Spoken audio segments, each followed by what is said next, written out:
महागणपतये नमः। श्रीदेवी करुमारि नागभूषणि अम्बिका देव्यै நமோ நமः. ஓம்.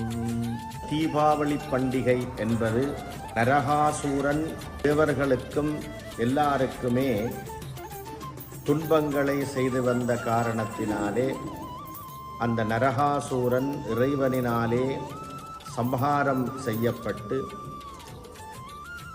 அவனினுடைய அசுர பிடிகளுக்குள்ளே இருந்து விடுவிக்கப்பட்ட தேவர்கள் முதலாகியவர்கள் மனிதர்கள் கூட அன்றைய தினத்தை தீப ஒளியேற்றி சந்தோஷமாக கொண்டாடப்படுகின்ற ஒரு நாளாக தீப ஒளி நாள், தீபாவளி நாள் என்று நாங்கள் கொண்டாடுகின்றோம்.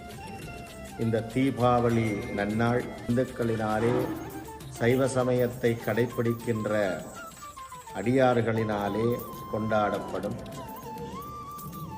இந்த தீபாவளி நன்னாளிலே எல்லோரும் புத்தாடை அணிந்து விருந்துகள் சமைத்து சுற்றம் சூழ உறவினர்கள் நண்பர்களோடு அளவலாவி சந்தோஷமாக அன்றைய தீபாவளி நன்னாளாகிய அன்றைய தினத்தை கழித்து இந்த மண்ணிலே சந்தோஷமாக வாழ எல்லாம் வல்ல இறைவன் எல்லோருக்கும் நல்லருளை பாலிக்க வேண்டும் என்று பிரார்த்தித்து அமைகின்றேன். ஓம் சாந்தி சாந்தி சாந்தி.